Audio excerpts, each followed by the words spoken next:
They say women who break down barriers are those who ignore limits. Namaskar, I'm your host Laura Anika, and today we have an incredibly inspiring guest with us. She's a trailblazer, a leader, and a true visionary. She is Jayashree Mohanty. Currently, she's the District Governor of Rotary International District 3262 for the Rotary year 2023-24. After 77 years of Rotary services, it's the first time a woman leader is elected as District Governor of RI District 3262. As Lady Rotary Governor, she has led many projects that bring positive change to countless lives, but that's not all. She is the co-founder and president of LUMINOUS INFOWAYS, a lady entrepreneur in information technology services and product business for the last 23 years, balancing her passion for business with her commitment to making the world a better place. Her success story is allied with the position of chairwoman at CII Indian Women Network and member task force, GOO at Startup ODISHA. Join me as we explore the journey of Jayashree ma'am, her insights on leadership, her entrepreneurial skill, and many advices for the youth. Whether you're looking for inspiration, leadership tips, or a boost of motivation, this episode is sure to deliver. Today I'm with the District Governor, Jayashree ma'am. Thank you, ma'am, for your time. So, since you're in the business of technology, let me begin by asking you one question that is a huge concern for everyone. That is, we know that technology is a double-edged sword, but in the hands of youngsters, it is a huge harm. It's a threat. It's an internet addiction. So, what should be done to tackle this situation, and how can we stop the gadgets, ads, and social media from hijacking our attention? Very true. You see, dear, already a lot of things have started to happen. Earlier, people were not seeing the menace that it carried. So, everybody was always encouraging a lot of digital gadgets and everything. And now people have slowly come to know that it is not all hunky-dory. We have to take certain steps. So, the industry associations such as NASCOM, they are taking steps. At Rotary International, we are taking steps. We are doing parenting workshops in which we are educating the parents. Even for the children, when we take them for the Rotary leadership, Railas, in there we have exclusive session on this, in which we say how youngsters can have happy hours from their digital things, and they can also interact more closely with one-to-one on the basis of becoming more friends and good, so that they feel the closeness and they do progress. Instead of just always being connected online, they also understand the value of being connected offline. So being a technology entrepreneur, I understand it very well, and being a district governor, I have tried to figure it out in all of our workshops this year, and we have tried to make them see how you can make technology a boon and how you can remove the banes that are associated with it in a very, very beautiful and constructive manner. That is very essential for everybody, I must say. So, how meaningfully can you involve the youth of today in community service for nation building processes? Beautiful. You see, in my Rotary International in 6262, we have close to 100 Rotaract clubs. In this Rotaract club, we are taking in the youngsters in the age of 18 to 30 years. And it's so beautiful because they get to do community service projects. And that is funded by Rotary International and also funded by other people who would like to give them, their institutions also they give. Here we are doing a very beautiful work. What we are doing is we are engaging the institution. We are asking them to open our Rotaract Club in their institute so that we can imbibe the feeling of service into the youngsters. And they come around, they participate, they attend ACT Asia, they attend Rotasia, they attend Rotaract conferences, they involve themselves with the Rotary clubs and give qualitative service. So we in the end build up their leadership skill in a fantastic way, give them better connects, and of course lot of mentoring to make them beautiful individuals. Yes. This sounds more like Model United Nations, involving everybody into the thing. Very nice. So you are an entrepreneur, then tell me, how can you inspire young graduates to take up entrepreneurship as a career so that they can become job creators rather than being job seekers? Excellent. Let me tell you, my dear, I am also a member with the Startup Task Force. Yeah. We have, the bodies like Startup Orissa, which we have in our state, similar Startup India in all the different states of our India, of our nation. And especially here in Startup Orissa, if you go and see, we have nurtured from 2017 onwards almost 1800 startups, out of which 502 are women led. And you'll be very happy to know very young people, like people who have passed out of their MBAs, their engineering, they have opted out for this profession to become a startup entrepreneur and have a very good product which they can do. And Startup Orissa anchors them. It asks them, they have to register it themselves with Startup Orissa, and then they have to go in for application of different funds and grants. So we have grants in the form of monthly assistance, we have grants in the form of product development, we have grants for marketing assistance as well. So, and there is mentoring. So each of this new entrepreneur, they are not alone or silos in the system. These startup entrepreneurs, they come, they register themselves, get the funds coming in from Startup Orissa, and they work and augment their processes.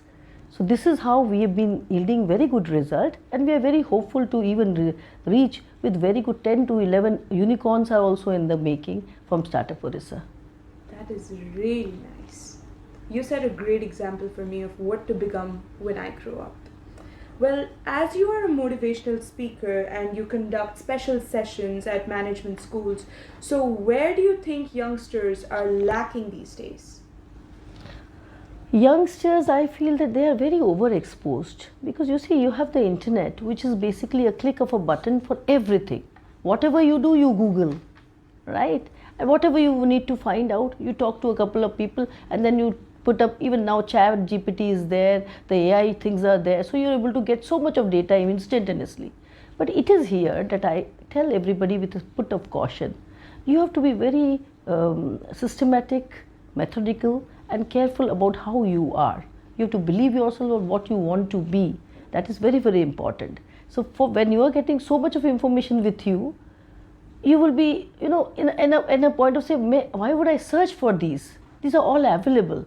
It is not like that. If you want to be innovative, in this entire ecosystem of so much of knowledge, you have to find a structure, a path which will be very simple and nice, and yet you will be an achiever that people will look on to you. That is what is the thing, what the youngsters need to remember and learn. The brightest are doing that. And that is what I feel that youngsters should now evaluate and feel and become youth champions.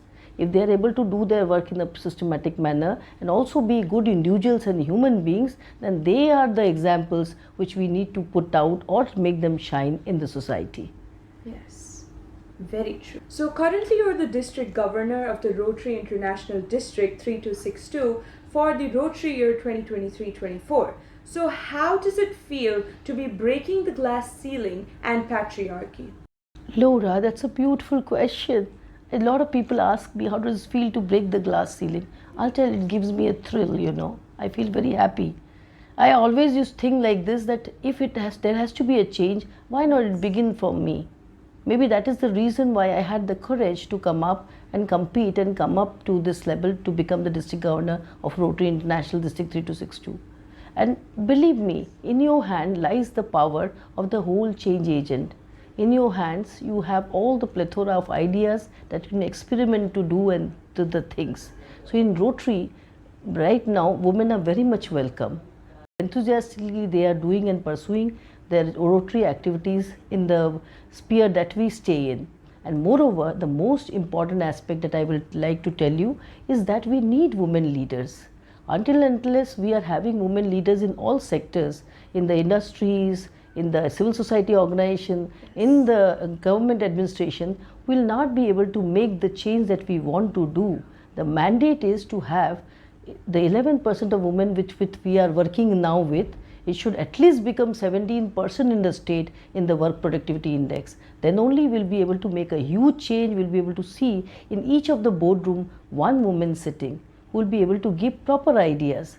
And you will understand this much better if I tell you that still now all our places, it is not women friendly. They are not proper bathrooms at lot of corporates. They don't have proper bathrooms. They do not have creche. They don't have lot of aspect which a woman can see and tell. But that will only happen when in the industry perspective, in the boardroom, a woman will sit. She'll be able to give proper guidance and details and inputs about what a woman wants and how she can progress very well in the society. So we are looking at a perfect balance of having the wings being equated with two powerful wings taking the course of our work towards the growth of the nation. That will only happen when more women will break glass ceilings, come sit down, do good work, set out excellent examples and best practices to the other women to evaluate and come up in the society. So women can bring the change. So do you face difficulties in governance, in work and at Rotary because you are a woman? Initially, initially little, because they have never seen a woman who was a governor earlier. They were never seen. It's just the fear of the unknown, you can say. They don't know how women are going to do. But now I don't think it is at all. They have accepted in a very great acceptance is there. Especially since when I say that if you look at leadership, we already have an excellent leader in the Honorable Draupadi Murmu, the President of India. She's from our state.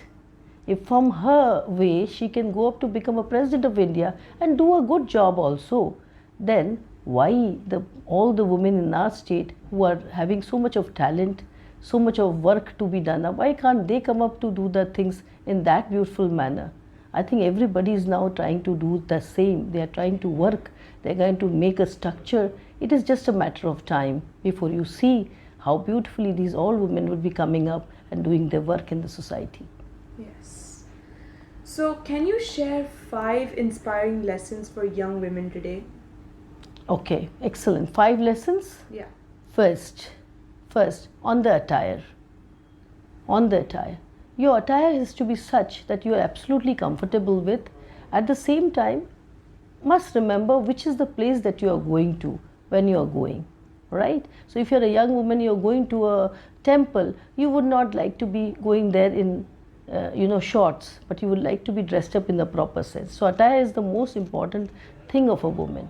Second is your address. What you speak doesn't harm if you speak little nicer. There's no reason, telling people that they will be instantly be able to help you out, or whatever you're demanding, they'll be immediately be able to help you out. That is not what is meant to be. Always you need to put your things properly in the presentable format to be able to get it. So that is the reason the way you address, the way you speak, your soft skill is of prime importance. That is second. Third is your confidence. See, it is a fog world. You cannot see the steps all throughout, each one of them at once. It has to be in a sequence. So please do take up the courage to at least start the first 2 steps. Automatically the other steps would follow. Fourth, relationship. You live in a very diverse kind of a world where relationships are very volatile in nature. But remember, the love and the affection of the tradition has remained the same. So if you are able to do that and still contain the whole thing, I am very sure you will be able to do it up in a perfect manner. And the fifth, last but not the least, keep yourself in positive mental health. You see, women face a lot of biological changes throughout the processes for them, especially younger women, that they have faced a lot of challenges. So keep yourself in a bright, positive mental health, and that will help you always to grow. So these are, I think, 5 things that I can talk to you, and each of the young women can do very well if they look after these 5 aspects of themselves. Yes. So in your opinion, what is the most important personality trait someone would need to become a successful entrepreneur like you? Very nice. Gap analysis. A person who can understand the gaps. You have to see every ecosystem has its own nuances. If you want to be an entrepreneur, you have to understand the gaps. Only if you're a problem solver, you can be a good entrepreneur. Any woman who want to come up as an entrepreneur would need these skills to be built inside them. The reason being, you will find all sort of problems. So if you're a problem solver with proper answers to things, there's no right or wrong, but there's always some part of progress that you'll be able to achieve with your answer. That is what is required for you, to be 100% in yourself. But believe in yourself always. Yes. So that means we must have confidence, determination, and dedication. Yes. So, how has Rotary changed your life? Rotary has transformed me. I think transformed me in the sense, I will tell you that I always knew that I was a different kind of entrepreneur from the entrepreneur that people usually see around. Because the entrepreneurs are always having their look on their turnover, kitna turnover, how much of turnover we are increasing, what is the growth parameter, how much is bringing all the time. But for me, I'm always looking at the growth. At the same time, I'm seeing also how much of employment I'm generating every year. How happy are those people? Are they also getting proper facilities? These kind of this human angle that has come to me, I think this has come perfectly from Rotary. Rotary teaches you to serve people, and Rotary also teaches you by serving people, you are by serving people, you are able to get the most biggest of fulfillment and satisfaction from the way you bring smiles to the faces of the people. That is thing is, I think that is what is the transformation which I have felt in him. I feel very happy to help out. Yes. And relating to that, we come to our next question and last question, that is, so who are the three most influential people who you have met in your life, and how have they impacted you? See, first is definitely my father, because when I was young, I used to ask him, what do I give you, father, Papa, when I grow up? He will say, get me a Matisse car. So, he made me think big, he made me dream, he made me think big. So he really gave me good ideas, which usually a girl doesn't do, They think about marriages, they think about good careers, but nobody thinks about gifting a Matisse car to, to her father. So that is how he made me think big. The second person is definitely my mother. But my one thing, I was very, very impressed and influenced by her. The reason being, she was such a simple individual, very simple soul, very simple person. But I saw when she passed away in the year 2010, there were close to 5,000 people who had come to see her depart the earth. Such a simple soul, but see what a lot of amount of affection she must have put in, that people remember her so well. So that was second thing I saw, that care and affection makes you really big, and that is what I learned from my mom. And third, of course, I'll tell you, it's not the name, it's a string of personalities that I've met who have done such beautiful work for different causes. They all inspire me. They all inspire me. Thank you, Laura. It was so wonderful to be speaking to you. I really wish young, energetic people like you should come up forward and do so much for our society. Thank you, my dear. Thank you very much, ma'am.